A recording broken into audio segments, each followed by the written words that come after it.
Les hommes dans le monde. Où habitent-ils? Comment vivent-ils? Que font-ils?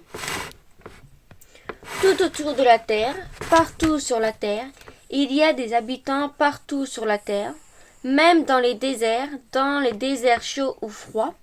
Mais certaines régions sont très peuplées et d'autres sont presque vides. La Terre vue du ciel. Quand on regarde des cartes ou des photos de la Terre vue du ciel, on s'aperçoit que c'est près de la mer qu'il y a plus de monde, mais aussi le long des fleuves. Il y a plus d'habitants là où la vie est plus facile, dans les plaines plutôt que dans les montagnes, dans les régions au climat agréable plutôt que dans le désert. Au même endroit, certaines régions du monde, l'Asie, le Moyen-Orient, l'Europe sont peuplées depuis très longtemps. C'est là que l'agriculture et les machines se sont développées, les hommes ont pu y vivre plus nombreux. Dans la savane d'Afrique, la vie est difficile, il y a très peu d'habitants. Nouveau Monde. Dans d'autres régions du monde, en Amérique du Nord, en Amérique du Sud, en Afrique, il n'y a pas beaucoup d'habitants. Mais après les découvertes de Christophe Colomb, l'Amérique s'est peuplée et l'Afrique s'est développée grâce au progrès de l'agriculture et de la médecine. Pourquoi y a-t-il beaucoup d'habitants près des côtes? Parce qu'une grande partie du transport des marchandises et des hommes sont toujours faits par bateau. Les ports se sont ainsi développés et sont devenus de très grandes villes. Pourquoi y a-t-il beaucoup d'habitants près des fleuves? Parce que les terres près des fleuves sont très fertiles et aussi parce que, pendant très longtemps, c'était plus facile de transporter les marchandises et les hommes par bateau. Est-ce qu'il existe des régions où il n'y a personne? L'Antarctique est un continent totalement vide.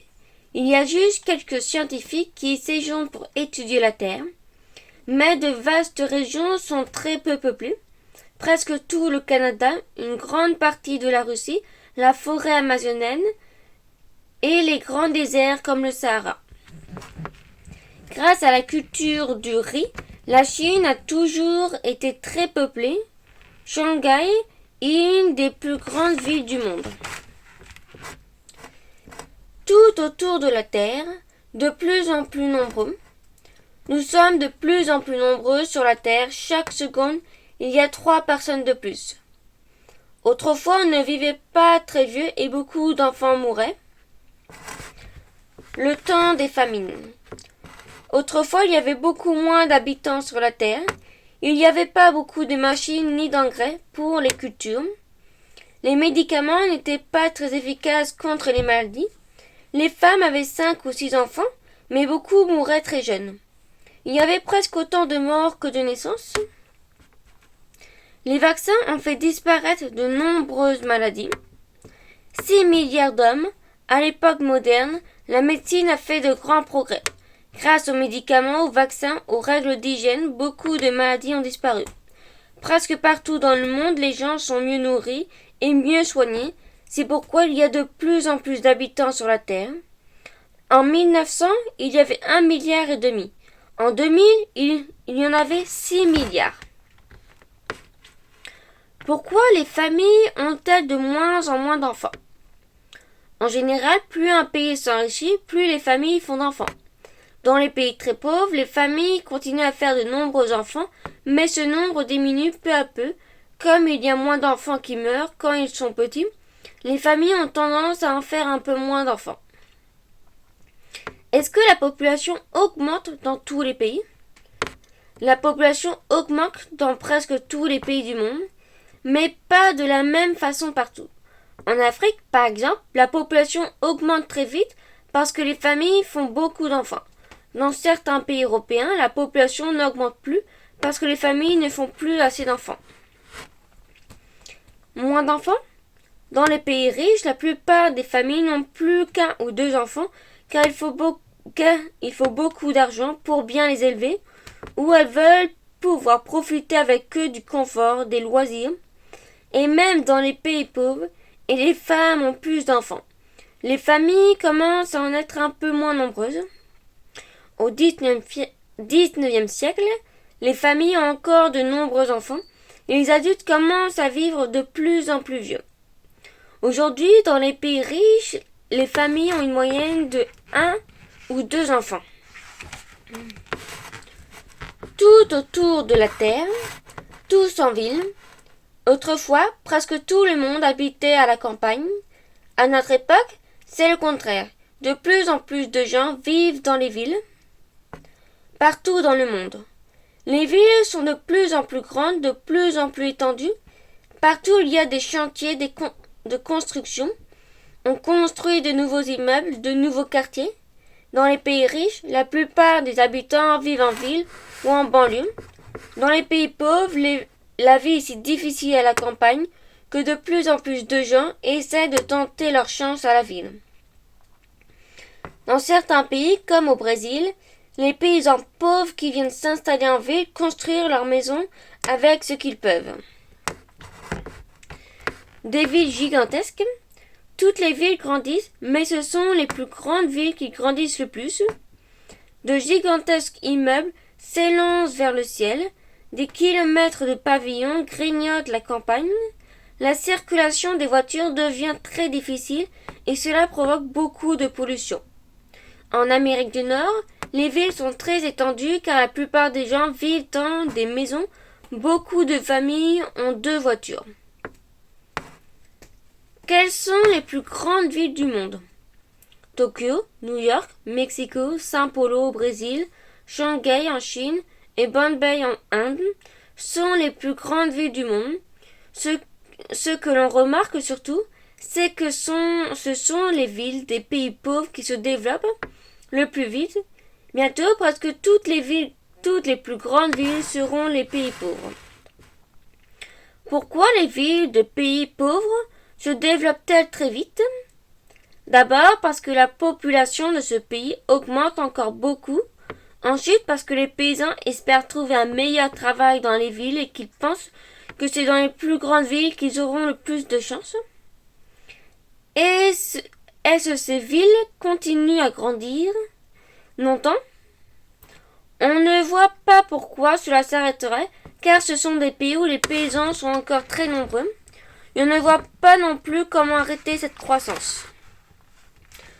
Tout autour de la Terre, 200 pays. Tous les habitants de la Terre vivent dans un pays. Il y a de plus en plus de pays dans le monde. Actuellement, il y a presque 200. Un puzzle géant. France, Turquie, Japon, Sénégal. Le monde est divisé en pays.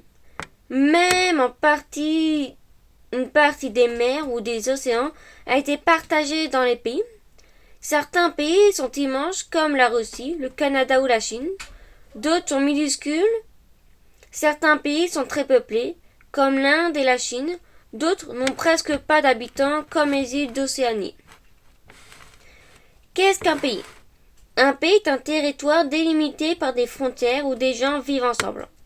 Les habitants d'un même pays partagent souvent les habitudes, des souvenirs communs. Une histoire, chaque pays a un gouvernement qui se dirige et presque tous les pays possèdent une armée. À l'école, les enfants apprennent l'histoire du pays où ils vivent. De plus en plus de pays. À la fin de la Seconde Guerre mondiale, il n'y avait qu'une 50aine de pays sur la Terre. Une grande partie des régions du monde appartenaient à la Grande-Bretagne ou à la France. Depuis, la plupart des peuples ont obtenu leur indépendance et de nouveaux pays sont nés. À l'ouverture des Jeux olympiques, les athlètes de chaque pays défilent avec leur drapeau. Qui décide qu'un nouveau pays existe? En général, une partie de la population d'un pays demande son indépendance parce qu'elle pense que sa culture et sa langue ne sont pas assez respectées. Parfois, cela se passe sans trop de difficultés. Parfois, c'est à la suite d'une guerre que ce nouveau pays se crée. Quels sont les pays les plus récents? Depuis 10 ans, plusieurs pays sont apparus en Europe et en Asie. La Croatie, la Slovaquie, le Kazakhstan sont quelques-uns de ceux-là. D'autres verront peut-être le jour bientôt. Tout autour de la Terre, des pays riches et des pays pauvres. Il y a beaucoup plus de pays pauvres que de pays riches. Les 3/4 des habitants de la Terre vivent dans des pays pauvres, en Asie, en Afrique, en Amérique latine, le Nord et le Sud. Il existe un petit nombre de pays riches et un grand nombre de pays pauvres. Presque tous les pays riches, comme les États-Unis, les pays d'Europe, le Japon, le Canada, se trouvent dans le nord de la planète. À l'inverse, les pays les plus pauvres se trouvent presque tous au sud, en Afrique, dans le sud de l'Asie et en Amérique du Sud. Vivre dans un pays riche. Dans les pays riches, la plupart des gens vivent bien. Ils ont des maisons confortables et ils mangent une nourriture variée. Ils partent en vacances, ont des loisirs, peuvent se faire soigner dans des hôpitaux. Les enfants vont tous à l'école jusqu'à l'âge de 16 ou 18 ans. Dans ces pays, la plupart des gens vivent vieux, au-delà de 75 ans au maximum, en moyenne. Le bus scolaire emmène les enfants des pays riches jusqu'à leur école, quand celle-ci est loin de leur maison. Vivre dans un pays pauvre. Dans les pays pauvres, la vie est difficile pour la plupart des gens. Ils n'ont pas toujours assez à manger. Ils n'ont pas les moyens de se faire soigner quand ils sont malades. Ainsi, les gens ne vivent pas très vieux, jusqu'à 60 ans en moyenne. Beaucoup d'enfants, surtout les filles, ne peuvent pas aller très longtemps à l'école car ils doivent travailler pour aider leur famille. Dans beaucoup de pays pauvres, il n'y a pas assez d'écoles. Les enfants doivent faire de longs trajets à pied pour rejoindre leur école. Pourquoi y a-t-il tant de pays pauvres? Certains de pays n'ont tout simplement pas d'industrie. Ils doivent acheter tout ce dont ils ont besoin aux pays riches et leur climat est difficile pour l'agriculture. D'autres pays sont encore plus pauvres parce qu'ils sont en guerre. Est-ce que les pays riches aident les pays pauvres? Oui, il y a des programmes d'aide pour permettre aux pays les plus démunis de construire des écoles, des routes ou des hôpitaux, mais ce n'est pas assez. Pourquoi aide-t-on les pays pauvres de cette manière? Parce qu'on s'est rendu compte que donner de l'argent pour des projets précis était plus utile que de donner de l'argent sans savoir ce qu'il devenait. La diversité des hommes. La grande famille des hommes. Il y a des grands, des petits, des blonds, des bruns, des blancs, des noirs. Nous sommes tous différents, mais nous appartenons tous à la même famille humaine. Nés en Afrique, tous les hommes sont un peu cousins. Nous avons tous les mêmes très vieux ancêtres. Les premiers hommes sont apparus en Afrique il y a plusieurs millions d'années. Leurs descendants se sont dispersés dans le monde et se sont peu à peu transformés pour devenir ce que nous sommes. Peuple du monde. En partant à la conquête de la terre, des générations en génération, les hommes se sont adaptés au climat des régions où ils s'installèrent. C'est ainsi que des différences, comme la taille ou la couleur de la peau, sont apparues d'un peuple à l'autre. Vive la différence. Autrefois, on pensait que les différences physiques entre les peuples étaient très importantes et qu'il n'y avait de race supérieure que de races inférieures. Depuis, les savants ont montré que cela n'est pas de sens. La grande variété du peuple du monde, toutes les façons de vivre différentes sont une richesse pour tous les hommes. Sur la terre, nous sommes tous différents par notre allure, nos façons de vivre. Cela forme un monde varié et riche, un monde de toutes les couleurs. Pourquoi sommes-nous si différents? Parce que les premiers hommes se sont installés il y a très longtemps dans les différentes parties du monde. Les populations sont restées entre elles sans se mélanger et les différences se sont lentement accentuées. Pourquoi des gens ont-ils la peau foncée? C'est une protection naturelle contre le soleil. Partout où il fait très chaud toute l'année, en Afrique, dans les pays au sud du Sahara, en Inde, dans les îles du Pacifique, les gens ont la peau foncée. Pourquoi parle-t-on de race? C'est une façon ancienne de classer les hommes en fonction de certains aspects physiques. Le plus évident est la couleur de la peau. Mais les savants ont démontré qu'il n'y a qu'une seule espèce humaine. La diversité des hommes, des milliers de langues. Tous les peuples de la Terre ne parlent pas la même langue. Il y a des milliers de langues différentes dans le monde. Pourquoi tant de langues? À l'époque préhistorique, les hommes vivaient en petits groupes très dispersés. Chacun avançait ses propres mots pour se parler. Ainsi sont nées les différentes langues. Et, comme les hommes, les langues ont développé, se sont mélangées, enrichies. Aujourd'hui, certaines langues sont parlées par beaucoup de personnes, d'autres ont disparu. Le chinois et l'anglais. La Chine est immense. Les Chinois sont plus de 1 milliard. Le chinois est la langue la plus parlée dans le monde. L'anglais est la langue parlée dans le plus grand nombre des pays. C'est souvent la langue utilisée lorsque deux personnes ne parlent pas la même langue.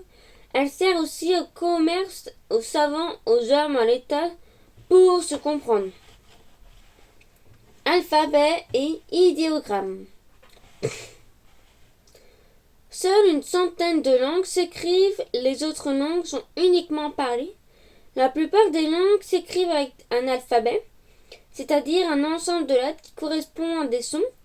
Quelques langues, comme le chinois ou le japonais, s'écrivent avec des dessins représentant les mots, les idéogrammes.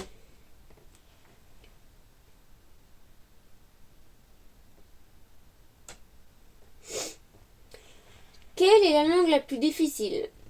Les petits enfants mettent tous à peu près le même temps à apprendre leur langue maternelle, mais le temps d'apprentissage à la lecture et de l'écriture est variable suivant la langue. Le français s'apprend en 2 ans environ, mais il faut plusieurs années pour apprendre à lire et à écrire le chinois et le japonais. Combien de langues utilisent les idéogrammes? Il y en a très peu, moins d'une dizaine. Le chinois et le japonais sont les plus importants. Quelle est la langue la moins parlée? C'est impossible de répondre à cette question car on ne connaît même pas le nombre exact de langues parlées sur la planète. Certaines langues sont parlées seulement par quelques centaines ou dizaines de personnes et vont bientôt disparaître. Les langues des tribus amazoniennes par exemple. La diversité des hommes. Les religions. Les religions est très importante dans la vie des hommes. Plusieurs grandes religions se partagent le monde. 5 grandes religions. Il y a de nombreuses religions différentes dans le monde. Les plus importantes sont par le nombre de croyants, soit par le rôle qu'elles ont eu dans l'histoire sont le judaïsme, le christianisme, l'islam, l'hindouisme et le bouddhisme. Les 3 premières religions croient en un seul Dieu.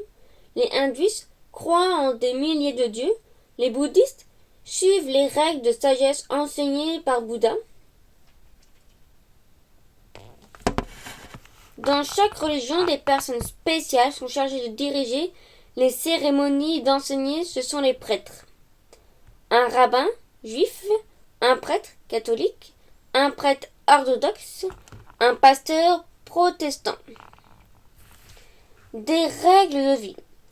Les religions jouent un rôle dans la vie des hommes, même chez eux qui ne croient pas bien aux dieux.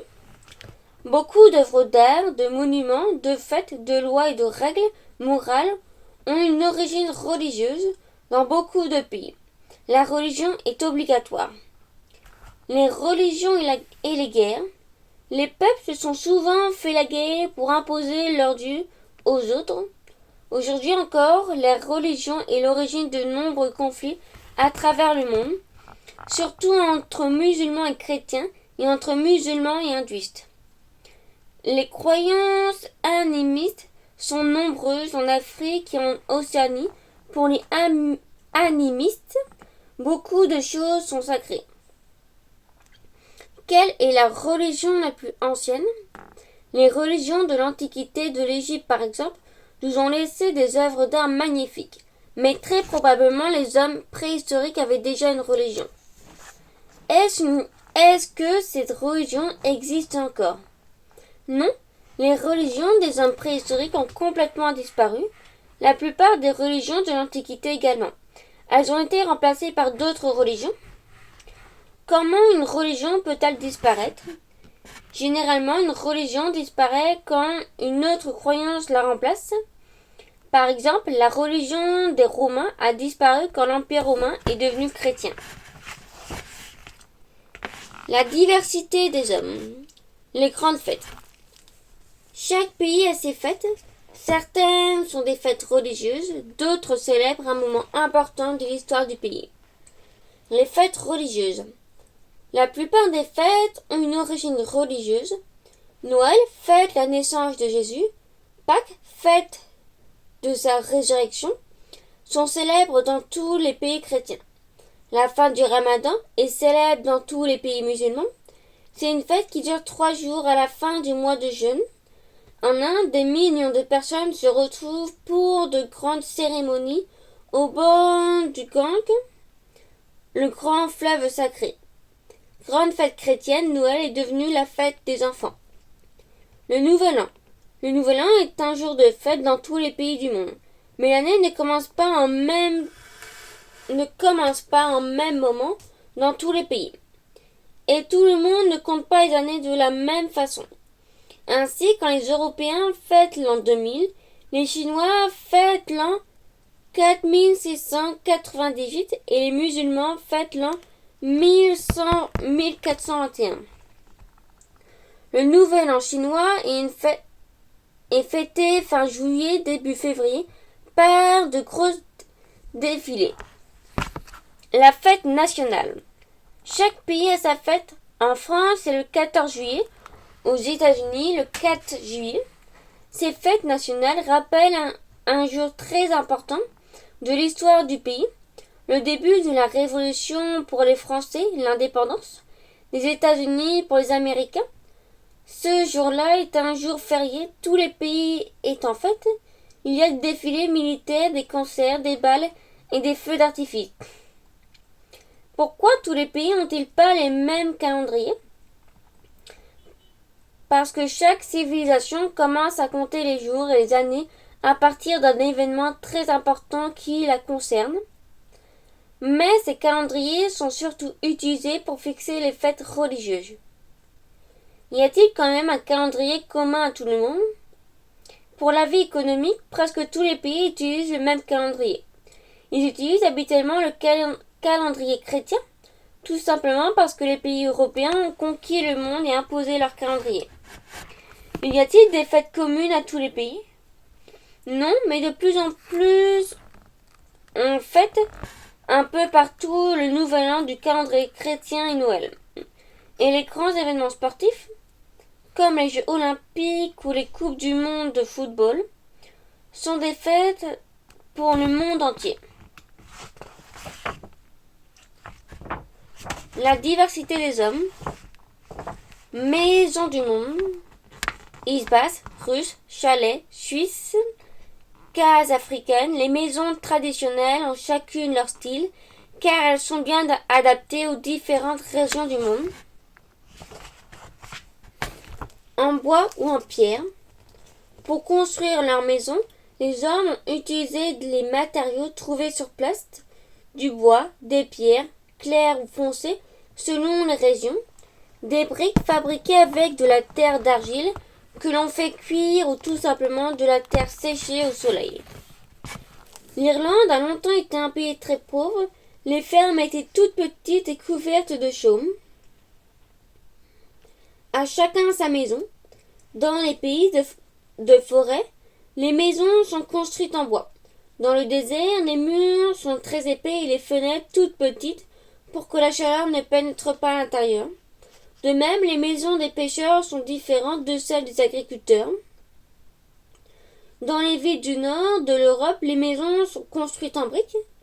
Dans toutes les grandes villes du monde, on construit de hauts buildings en verre et en béton. Les chalets de montagne sont vastes, on y range l'herbe pour l'hiver. Dans le désert du Sahara, les villages sont construits à terre sèche. En Espagne, les maisons des villages sont peintes à la chaux blanche. Les Mongols sont des éleveurs nomades. Leurs maisons, les yourtes, sont des tentes qui résistent bien au vent. Immeubles modernes. Grâce à l'invention de nouveaux matériaux comme le béton armé et au progrès de la technique, on construit des habitations de plus en plus grandes et de plus en plus solides. Ainsi, de nouveaux immeubles de toutes les grandes villes du monde se ressemblent de plus en plus. Pourquoi les chalets ont-ils de grands toits? Pour conserver une épaisse couche de neige sur le toit en hiver. Pendant cette saison en montagne, la neige protège des grands froids surtout la nuit. Pourquoi les maisons des pays ensoleillés sont-elles souvent peintes en blanche? Parce que la couleur blanche renvoie les rayons du soleil. En peignant leur maison en blanc, les gens se protègent ainsi des grandes chaleurs de l'été. Pourquoi les maisons du désert ont-elles des petites fenêtres? Dans le désert, l'air est très chaud pendant la journée, froid pendant la nuit. Avec leurs petites fenêtres, les maisons restent fraîches pendant la journée et tièdes la nuit. Diversité des hommes. Les costumes. Comme les maisons, les vêtements traditionnels sont beaux et variés, très différents d'une région à l'autre. Les costumes traditionnels, les vêtements traditionnels sont adaptés au climat et à la culture des différents pays. Les habits amples et légers protègent de la chaleur. Les habits en peau et en fourrure protègent du froid. Les vêtements sont très simples quand il s'agit d'aller travailler. Ils deviennent multicolores et élégants pour les fêtes et les cérémonies. À la mode. À la mode occidentale, chemise et pantalons pour les hommes, robes, jupes ou pantalons pour les femmes, vêtements de sport pour tous, se répandent dans toutes les villes du monde à côté des vêtements traditionnels. En Inde, les femmes s'enveloppent dans des tissus de soie ou coton de saris. Pour les grandes occasions, les japonaises aiment porter le kimono traditionnel. Les robes chinoises ont un col montant. Le Vietnam, les paysans portent des ensembles noirs et des chapeaux de paille. La djellaba d'Afrique du Nord est une longue robe à capuchon. Le paero des Tahitiennes est imité sur toutes les plages du monde. Le poncho est le manteau des Indiens des Andes. Les Inuits portent les habits en fourrure qui les protègent du froid. Les Africaines se drapent dans des tuniques très colorées, les boubous. Pourquoi dans les pays méditerranéens, des femmes s'habillent-elles souvent en noir? Ce sont surtout les femmes mariées qui s'habillent en noir. Cela montre qu'elles sont en couple. Les jeunes femmes non mariées ont souvent des vêtements plus colorés. Pourquoi dans l'est de l'Europe, les gens ont-ils des costumes avec des couleurs vives? Les costumes aux couleurs vives sont surtout réservés aux moments de fête et plus souvent aux jeunes femmes et aux jeunes hommes qu'aux plus âgés. Cela provient de vieilles traditions et de connaissances pour teindre et décorer les vêtements. Pourquoi les hommes des pays arabes portent-ils des longues robes? Comme ce sont des vêtements humbles, les hommes ont moins chaud que s'ils portaient des vêtements moulants. Les Romains et les Grecs de l'Antiquité portaient déjà des sortes de robes. Que font les hommes? Cultiver la terre. L'activité essentielle des hommes a longtemps été de se nourrir, cultiver la terre, élever les animaux, pêcher. À notre époque, dans beaucoup de pays du monde, la majorité de la population vit encore de l'agriculture. Toutes sortes de paysages. Grands champs de blé ou de maïs en Amérique du Nord ou en Europe, vertes rizières en Asie, plantations de coton, de bananes ou de café, tous les pays tropicaux, champs de vignes ou d'arbres fruitiers dans les régions ensoleillées, mais aussi pâturage pour les vaches et les moutons, grosses fermes ou petits villages. Les paysages du monde sont très variés. Ils changent d'une région à l'autre en fonction du climat et des cultures, mais tous portent la marque de travail du paysan. La culture du riz demande de l'eau et beaucoup de travail. L'Inde et la Chine sont les principaux producteurs. Comme autrefois, la plupart des pays du monde, les paysans cultivent la terre comme ils le font depuis toujours, sans beaucoup de machines. Cela demande énormément de travail. Les enfants doivent souvent aider leurs parents et ne peuvent pas aller à l'école. Et en cas de catastrophe climatique, les récoltes ne sont pas toujours suffisantes pour nourrir tout le monde. Dans les vallées de l'Himalaya, les paysans labourent leurs champs à l'aide d'une charrue tirée par les bœufs. En Afrique, dans les petites plantations de coton, la récolte se fait à la main. En Afrique, les paysans brûlent une partie des forêts pour obtenir de nouvelles terres à cultiver. Qu'est-ce qu'une famine? Une population connaît la famine lorsqu'elle n'a plus assez à manger. Certaines personnes meurent de faim, surtout les enfants et les vieillards. Pourquoi y a-t-il des famines? Il y a des famines quand les récoltes sont détruites par la guerre, par la sécheresse, par les inondations. Les gens mangent alors leurs réserves, puis leurs animaux domestiques, enfin des racines ou de l'herbe. Est-ce qu'il y a encore des famines? Oui. Au cours de ces dernières années, plusieurs pays, tous africains, ont connu des famines aujourd'hui. La cause principale de famine est la guerre qui empêche les récoltes.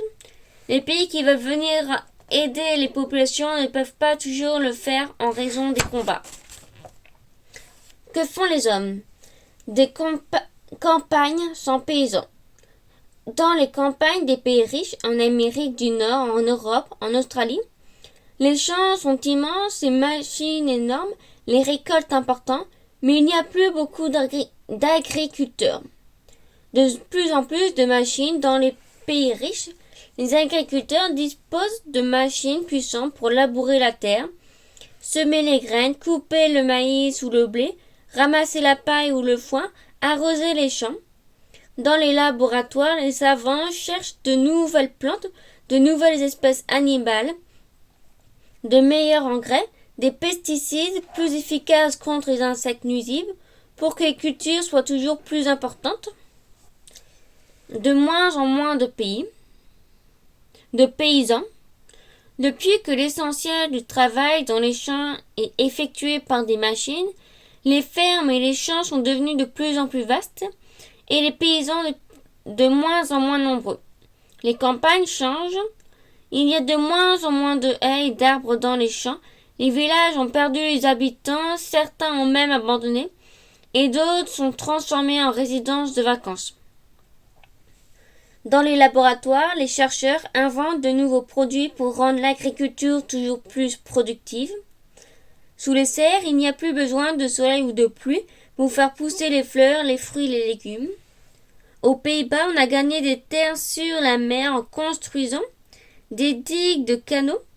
On y cultive parfois des tulipes. Aux États-Unis, les champs de blé ou de maïs sont immenses. La récolte est faite avec des moissonneuses boiteuses. Elle est entreposée dans des silos gigantesques avant d'être vendue dans le monde entier. Nos arrière-grands-parents mangeaient-ils la même chose que nous? Autrefois, les gens mangeaient ce qu'on cultivait, mais de chez eux, nous mangeons des fruits et des légumes dans toutes sortes, toute l'année, mais ceux qui ne peuvent pas pousser dans nos régions, comme les ananas, les mangues et les bananes.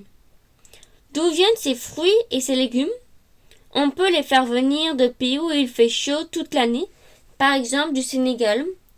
On peut aussi faire pousser ces fruits et ces légumes dans des serres chauffées. Est-ce que dans les pays chauds on peut faire tout pousser? Non, car les plantes qui poussent dans nos régions ont l'habitude de vivre avec un hiver et un été. Elles poussent mieux ainsi. Si un Africain veut manger des pommes, il faudra la faire venir d'Europe. Que font les hommes? Dans les usines, les voitures, les jeux, les vêtements, Les objets dont on se sert tous les jours sont inventés et fabriqués dans des ateliers ou des usines partout dans le monde. Avec quoi c'est fait? Pour fabriquer des meubles, des livres, des vêtements, des trains, on utilise des produits qu'on trouve dans la rue, dans la nature. Ce sont des matières premières. Certaines, comme la laine, le bois ou le coton, viennent des animaux ou des plantes. D'autres, comme le charbon, le fer, l'or, le pétrole, sont extraites des roches de la terre. Comment c'est fait? Pour construire une voiture, on utilise de l'acier pour la carrosserie et le moteur, du caoutchouc pour les pneus, du tissu et du plastique pour les sièges.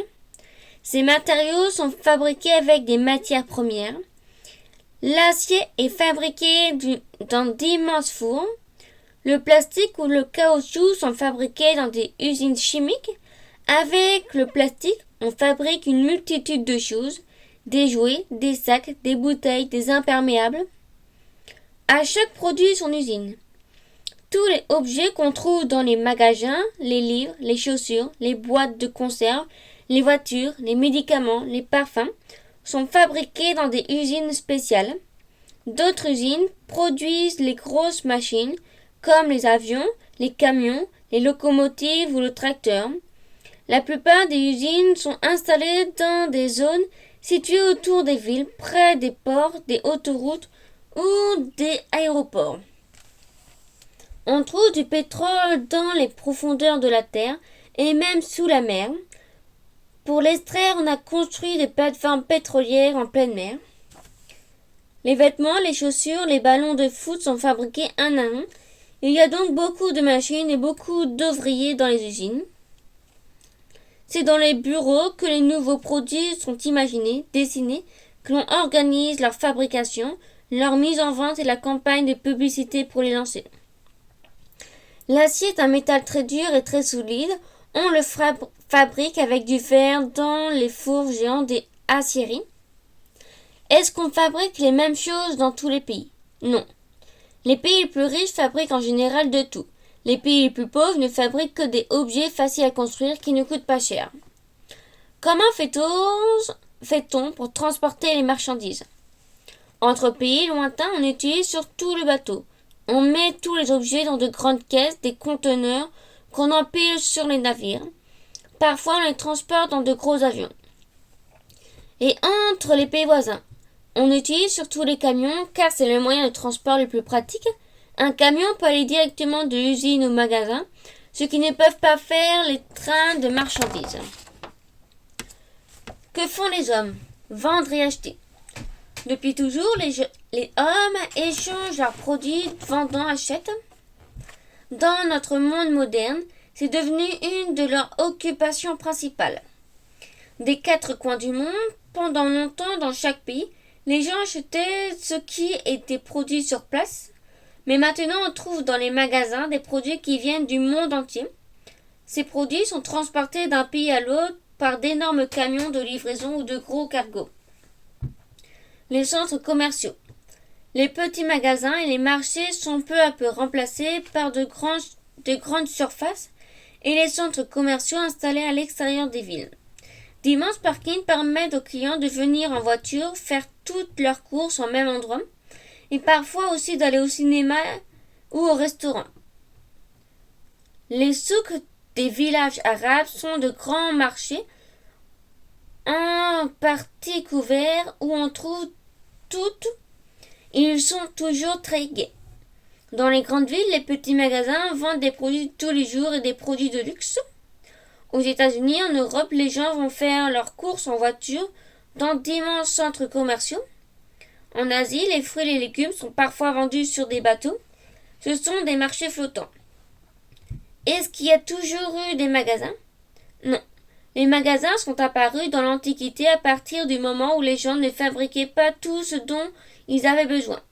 Les hommes ont alors commencé à échanger entre eux ce qu'ils fabriquent peu à peu.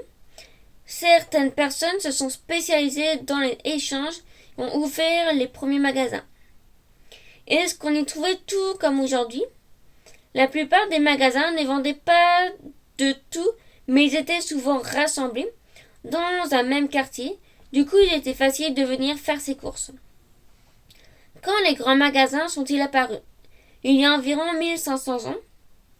150 ans, les premiers magasins ont ouvert leurs portes dans les plus grandes villes du monde, à Paris, Londres, New York et Berlin. On y trouvait de tout et c'était moins cher. La plupart d'entre eux existent encore. Que font les hommes? Les vacances. Tous les ans, pour les vacances, des centaines de millions de personnes partent en vacances et à travers le monde. Certains pays accueillent de plus en plus de ces touristes. Un privilège de pays riches. Ce sont principalement les habitants de pays riches qui partent en vacances loin car ils ont du temps libre et de l'argent. Les destinations qu'ils préfèrent sont les régions ensoleillées, le bord de mer, la montagne et les pays où il y a de beaux monuments. Les vacances au bord de la mer sont celles que beaucoup de gens préfèrent. Les pays les plus visités, les beaux paysages, les vieux monuments, les villes anciennes, les musées attirent les touristes. La France, les États-Unis, l'Italie et l'Espagne sont les pays les plus visités du monde. Mais pour leurs vacances, beaucoup de gens recherchent surtout les plages ensoleillées, des pays où il fait presque toujours beau, comme les Antilles et les Seychelles. Les touristes recherchent aussi l'aventure dans le désert, comme les dunes du Sahara.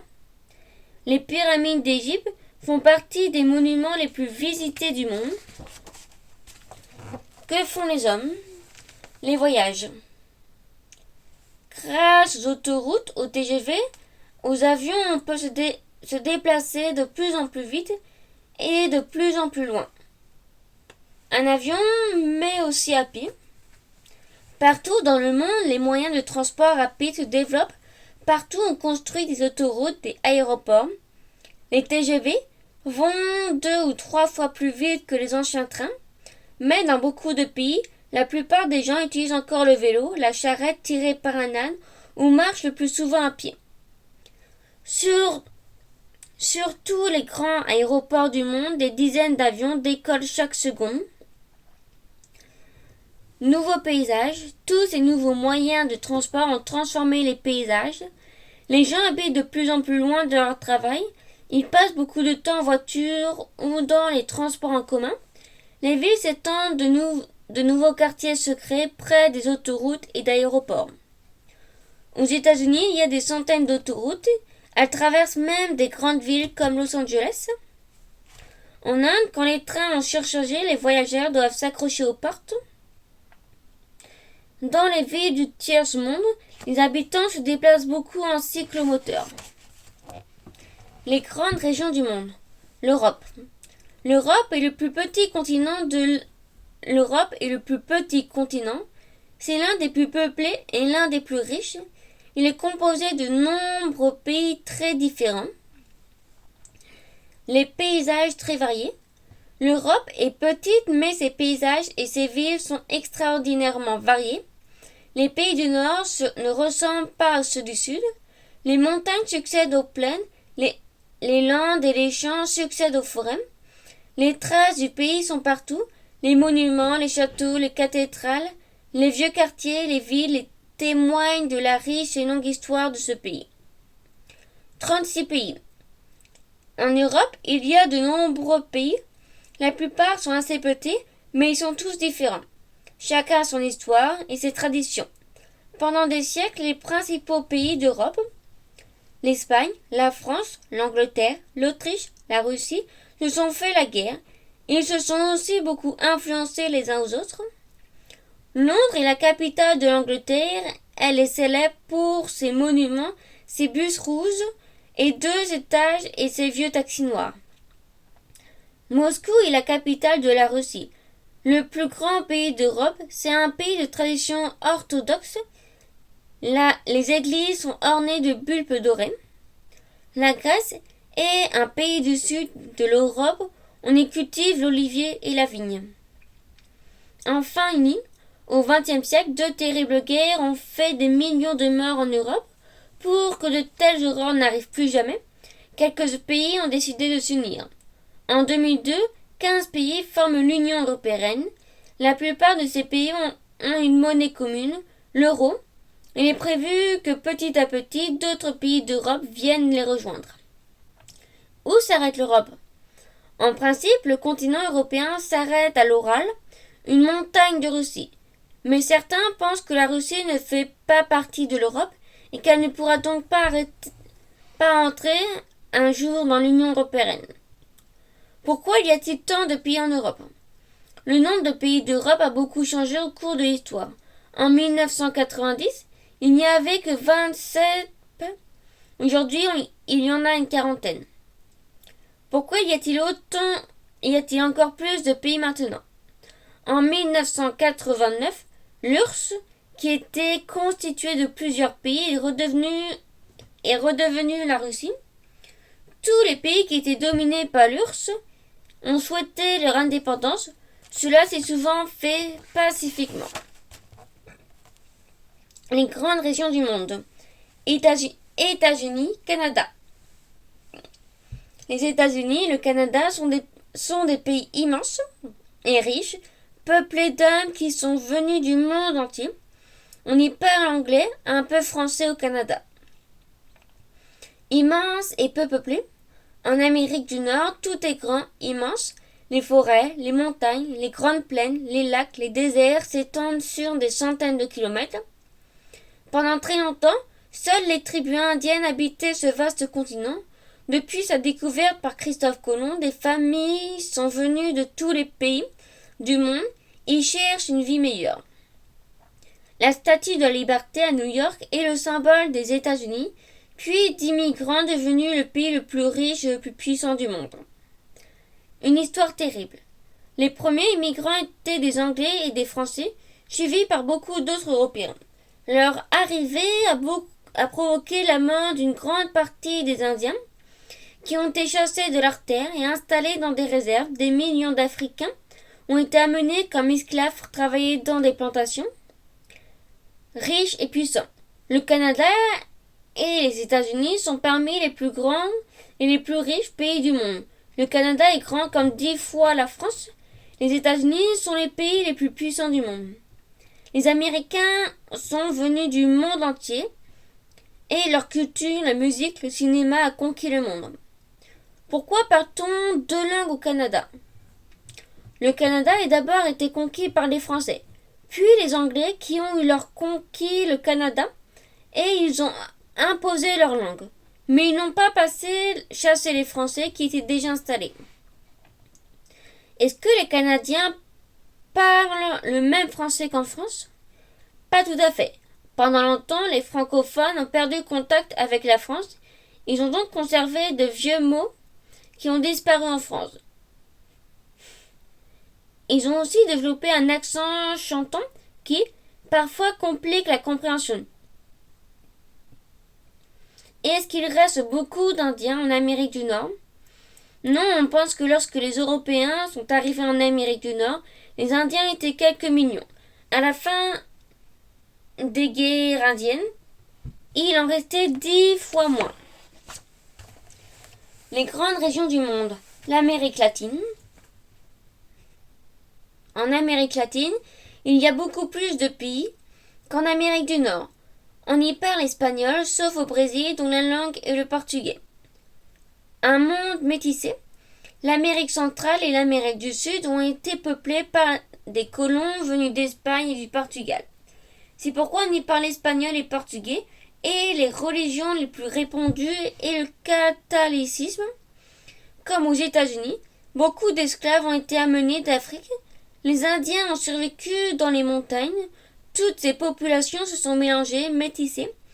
Toutes ces traditions ont créé ce qu'on appelle l'Amérique latine. En Bolivie, les paysans indiens forment la majorité de la population. Le Brésil.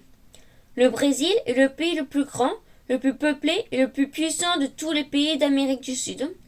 C'est aussi le seul où l'on parle le portugais. C'est le pays de la forêt amazonienne qui couvre une grande partie du pays et de grandes villes modernes comme Rio de Janeiro, São Paulo et Brasilia, la capitale toute neuve. des pays jeunes très divers. Les pays d'Amérique du Sud sont très différents les uns des autres. Certains sont très métissés, comme l'immense Brésil. Certains sont peuplés en majorité d'Indiens, comme la Bolivie. Et d'autres, comme l'Argentine, ont une population en grande majorité d'origine européenne. Une statue géante de Christ nommée de Rio de Janeiro, une des plus grandes villes du Brésil. Est-ce que les Indiens d'Amérique du Sud sont les mêmes que ceux d'Amérique du Nord? À l'origine, oui. Les Indiens se sont installés en Amérique il y a très longtemps, mais par la suite, ils ont développé des civilisations très différentes au nord et au sud. Pourquoi y a-t-il beaucoup d'Indiens en Bolivie? La Bolivie est un pays de montagne. Quand les Européens sont arrivés en Amérique, ils se sont surtout installés le long des océans et dans les anciennes villes indiennes, comme Mexico. Ils ont laissé les hautes terres aux Indiens. Les grandes régions du monde, l'Afrique noire. L'Afrique noire est appelée ainsi par opposition à l'Afrique du Nord. C'est le continent le plus pauvre et le moins peuplé, mais c'est aussi le continent où la population augmente le plus vite. Un monde paysan. La majorité des Africains vit encore dans la brousse et dans la forêt. Ils cultivent des céréales et ont des petits troupeaux de chèvres, de vaches et de moutons. Mais à cause du climat difficile, les récoltes sont parfois très faibles. Ils n'ont pas les moyens d'acheter des machines modernes. Comme la vie est difficile, de plus en plus de pays partent s'installer dans les villes. La plupart des Africains vivent dans les petits villages de la brousse. Ils habitent dans des cases. Les difficultés. En Afrique, l'eau est un problème permanent. Dans beaucoup de régions, il ne pleut pas assez pour obtenir de bonnes récoltes. Dans d'autres régions, il pleut trop et c'est la forêt tropicale qui pousse. En outre, aux maladies souvent mortelles en Afrique, comme le paludisme, le choléra et où la maladie du sommeil, s'ajoute maintenant la catastrophe du sida. Le plus pauvre des continents. C'est en Afrique qu'on trouve la plupart des pays les plus pauvres de la planète. La sécheresse, les maladies et les guerres qui aggravent tout ne permettent pas à la population de vivre correctement. Les gens sont de plus en plus pauvres et les enfants vont de moins en moins à l'école. Les villes d'Afrique grandissent très vite et sans contrôle. Est-ce qu'il y a plus de maladies en Afrique qu'ailleurs? Non, il n'y en a pas plus qu'ailleurs. En revanche, certaines maladies sont très dangereuses pour les hommes. Il n'existe pas encore de remède contre elles. Pourquoi ne trouve-t-on pas de remède? Parce que cela coûte très cher. Seuls les pays riches peuvent faire ces recherches. Et quand on trouve des remèdes, ils sont si coûteux que les habitants des pays pauvres ne peuvent pas les acheter. Est-ce qu'on aide ces pays? Oui, on les aide à construire des hôpitaux et à former des médecins, mais les médicaments coûtent beaucoup trop cher. Il n'y a pas assez pour soigner les maladies les plus graves, comme le sida, qui touche beaucoup d'enfants. Les grandes régions du monde. Le monde arabe. La civilisation arabe s'étend de l'Afrique du Nord au Moyen-Orient. Elle comprend plusieurs pays qui ont en commun une langue, l'arabe, une religion, l'islam. Une vieille civilisation. Pendant presque 1000 ans, jusqu'à ce que les Européens partent à la conquête de l'Amérique, les pays arabes ont été très puissants et leur civilisation très brillante. Les principaux pays arabes sont les 3 pays au nord de l'Afrique que l'on appelle les pays du Maghreb. Le Maroc, l'Algérie, la Tunisie et la plupart des pays du Moyen-Orient, des pays où le désert sont nombreux et où il y a du pétrole. Un monde très religieux. Les religions sont très présentes dans les pays musulmans. Elles disent ce qu'il faut faire et ne pas faire dans la vie de tous les jours. 5 fois par jour, un religieux appelle tous les fidèles à la prière depuis la mosquée.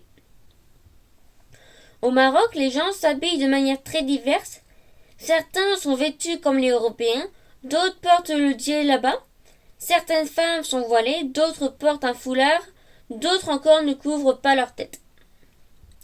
Pourquoi les femmes sont-elles voilées? Il y a très longtemps, toutes les sociétés proches de la Méditerranée ont obligé les femmes à se voiler. Le monde arabe a conservé cette tradition et l'a importée dans tous les pays qu'il a conquis et convertis à l'islam. Est-ce que toutes les femmes sont voilées? Un seul pays, musulman, interdit le port du voile, c'est la Turquie. C'est dans les autres pays, cela dépend de la tradition. Dans certains, on ne doit même pas voir les yeux, dans d'autres, il suffit d'un foulard sur la tête. Est-ce qu'il existe d'autres pays musulmans? Contrairement à ce que beaucoup de gens croient, la majorité des musulmans n'est pas arabe. Les plus grands pays musulmans sont en Asie, l'Indonésie, le Pakistan, le Bangladesh, la Turquie, l'Iran et une grande partie des pays d'Afrique sont aussi musulmans. Les grandes régions du monde, la Chine, l'Inde, le Japon. L'Asie est dominée par 3 grands pays, la Chine, l'Inde et le Japon. Ce sont de très vieux pays, fiers de leur histoire et de leur mode de vie. L'Empire du Milieu. La Chine est le pays le plus peuplé du monde. La civilisation est très ancienne. Son architecture, sa cuisine, sa religion sont très originales. L'essentiel de la population chinoise est encore paysanne, mais les villes sont de plus en plus gigantesques. Longtemps persuadés que leur pays était au centre du monde, les Chinois l'ont appelé l'Empire du Milieu. Au centre de Pékin, capitale de la Chine, la cité interdite est le palais des anciens empereurs. Le sous-continent indien. L'Inde est un autre pays très peuplé dont l'histoire et les cultures sont très anciennes. Longtemps dominée par les Anglais, l'Inde n'est indépendante que depuis 1947. Son souci principal est de nourrir et de donner du travail à une population de plus en plus nombreuse. Une femme indienne en costume traditionnel, le sari. Les grandes puissances du Japon. Le Japon est beaucoup plus petit que la Chine et l'Inde. Il est formé de 4 grandes îles volcaniques, souvent menacées par les tremblements de terre. Sa culture, inspirée par la Chine, est très brillante. Depuis un siècle, le Japon est tellement transformé et développé qu'il est devenu l'un des pays les plus riches du monde. En japonais, Japon se dit Nippon, ce qui signifie pays du soleil levant. Très peuplées, les villes japonaises sont sillonnées par des autoroutes et le TGV. Pourquoi cette partie du monde est-elle la plus peuplée? L'Asie a toujours été très peuplée, la culture de riz permettait de nourrir beaucoup de monde et grâce au progrès de la médecine, la population a beaucoup augmenté. Est-ce que cette population risque de devenir trop nombreuse? C'est la grande inquiétude des gouvernants de la Chine et de l'Inde. En Chine, il est interdit d'avoir plus de 2 enfants. En Inde, le gouvernement essaie de limiter les naissances. Au Japon, en revanche, la population n'augmente plus. Est-ce que les Indiens et les Chinois font moins d'enfants qu'avant? En Chine, la limitation de naissance est très respectée dans les villes, beaucoup moins dans les campagnes. En Inde, les familles continuent d'avoir de nombreux enfants et les résultats sont beaucoup plus lents. Les grandes régions du monde. L'Asie du Sud-Est et l'Océanie. L'Asie du Sud-Est et l'Océanie sont formées de milliers d'îles. Certaines sont très grandes, d'autres comme l'Australie, d'autres comme minuscules et ont très peu d'habitants. Dans l'océan Pacifique, les milliers d'îles qui s'éparpillent dans l'océan Pacifique ont été rassemblées avec l'Australie pour former l'Océanie. L'Australie et la Nouvelle-Zélande sont de grandes îles où l'on vit comme en Europe ou en Amérique du Nord, car l'essentiel de la population vient de ce continent. Les îles du Pacifique, souvent très petites, sont l'image du paradis, des plages magnifiques, des cocotiers du soleil. Sydney est la plus grande ville de l'Australie. Son opéra en forme de bateau est très célèbre. La tour jumelle Petronas en Malaisie sont les plus hautes tours du monde, 452 mètres. L'Asie des moussons. L'Asie du Sud-Est se situe entre les tropiques et l'équateur. Il fait chaud et il pleut souvent, surtout lors d'une saison appelée mousson, où on cultive le riz, une céréale qui a besoin de beaucoup d'eau. On peut nourrir des populations nombreuses car elle donne plusieurs récoltes par an. Chaque peuple a développé sa propre façon de vivre, ses costumes, ses maisons, sa cuisine, ses fêtes. Des pays riches, mais d'autres très pauvres. Certains pays sont devenus riches soit parce qu'ils avaient du pétrole, comme le petit Brunei, à côté de l'Indonésie, soit parce qu'ils ont réussi à devenir une grande banque comme Singapour, mais d'autres pays comme le Vietnam et le Cambodge, détruits par les guerres, sont encore très pauvres. À Bali, une île d'Indonésie, le riz est cultivé en terrasse. Qui sont les aborigènes? Ce sont des peuples qui se sont installés en Australie il y a environ 60 000 ans. Ils sont restés chasseurs et cueilleurs et n'ont donc pas développé l'agriculture. Ce sont des nomades qui vivent dans nombreuses tribus et parlent plus de 200 langues différentes. Est-ce qu'ils vivent toujours comme autrefois? Les Australiens ont tenté de leur interdire de vivre comme autrefois. Ils ont même failli les faire totalement disparaître pour pouvoir prendre leurs terres de chasse. Maintenant, les aborigènes retrouvent peu à peu leurs terres et leurs droits. D'où vient leur nom? Aborigène est un mot latin qui veut dire « qui est là depuis les origines ». On l'utilisait pour désigner des peuples qui s'étaient installés au premier sur des terres, puis c'est devenu le nom propre des premiers occupants de l'Australie. Peuples de la nature. Quelques peuples vivent en petits groupes à l'écart des hommes, au cœur de la nature. Leur vie est la même que celle de leurs très loin ancêtres. Les Pygmées sont un peuple de petite taille qui vit au cœur de la forêt équatoriale africaine. Les enfants ont les dents limées. Les hommes-fleurs des îles Mentawai en Indonésie portent des tatouages qui imitent les feuilles de bananier. Les Papous vivent de la chasse, de la pêche dans les forêts équatoriales de Nouvelle-Guinée. Ils sont plus de 1000 tribus, chacune parle sa propre langue. Les Maasai vivent dans la savane au Kenya et au Tanzanie. Ils élèvent les vaches et se nourrissent principalement de viande et de lait. À table. D'un pays à l'autre, on ne mange pas la même chose et on ne cuisine pas de même manière. Au Maroc, on déguste des tagines, des morceaux de viande ou de poisson mélangés à des légumes et de divers condiments, comme des oignons, des pruneaux et des amandes. En Inde, on mange des currys, de la viande ou des légumes mélangés à plusieurs épices. La nourriture japonaise est à base de poisson cru et de riz.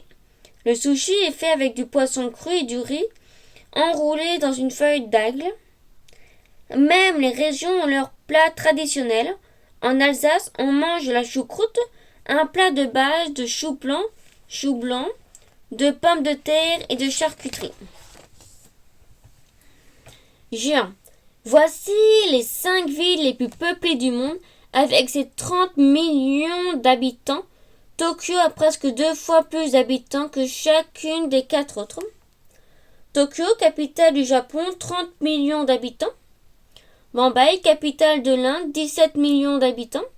Sao Paulo, la plus grande ville du Brésil, 18 millions d'habitants. New York, la plus grande ville des États-Unis, 17 millions d'habitants. Mexico, capitale du Mexique, 18 millions d'habitants. Des villes records. Jérusalem est une des villes les plus anciennes du monde. Los Angeles est la ville la plus étendue, 150 km de long. Mexico est la ville la plus polluée. Paris est la ville la plus visitée, 20 millions de touristes par an. Des maisons étonnantes. Pour construire la maison, les hommes ont parfois fait preuve de beaucoup d'imagination. Ces maisons de Cappadoce en Turquie ont été creusées dans la roche il y a des milliers d'années. Au Mali, les Tagons construisent leurs maisons avec des briques en terre séchées au soleil. Les Tsadans élèvent des rennes en Mongolie, nomades. Ils se déplacent avec leurs tentes. Au Vietnam, les habitants du delta du fleuve Mekong ont construit leurs maisons sur pilotis pour rester près du fleuve et se protéger des inondations. Ces maisons surélevées de l'île de Selanci, en Indonésie, ont un toit concave qui laisse entrer la lumière mais protège du soleil.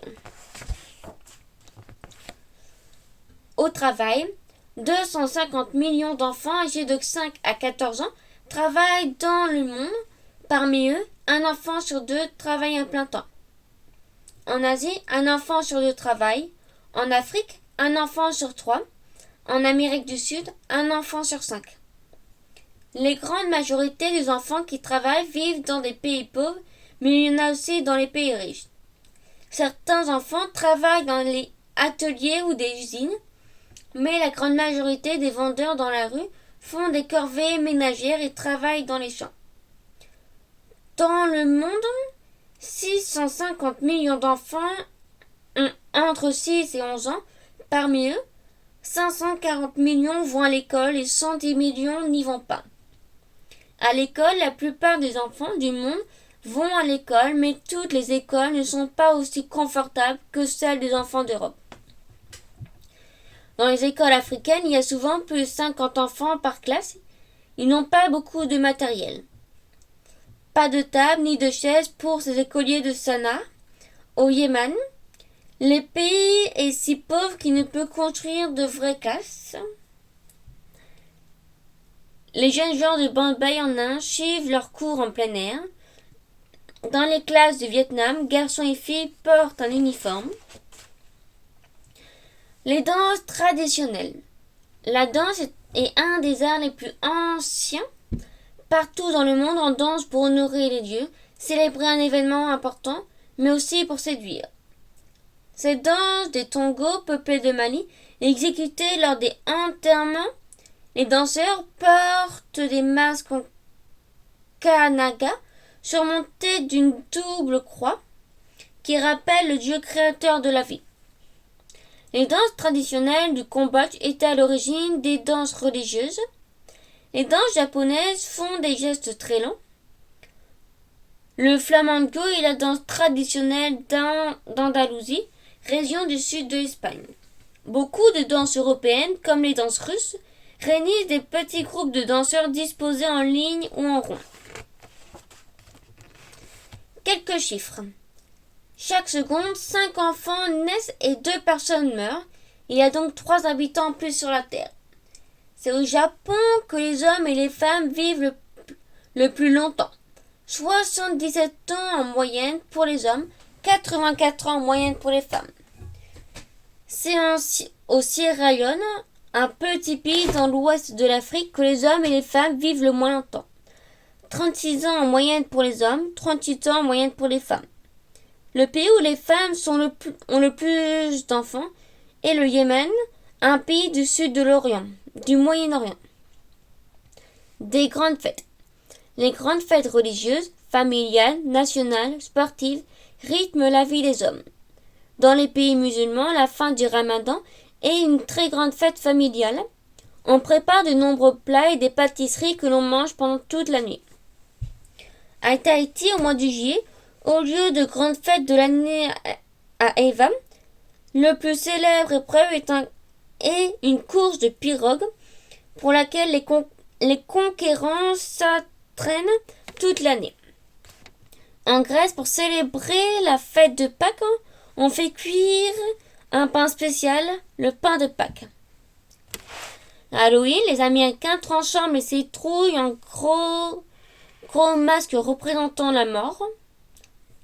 Le 2 novembre, jour des fêtes des morts, les Mexicains décorent leurs rues de squelettes et mangent des sucreries en forme de crâne.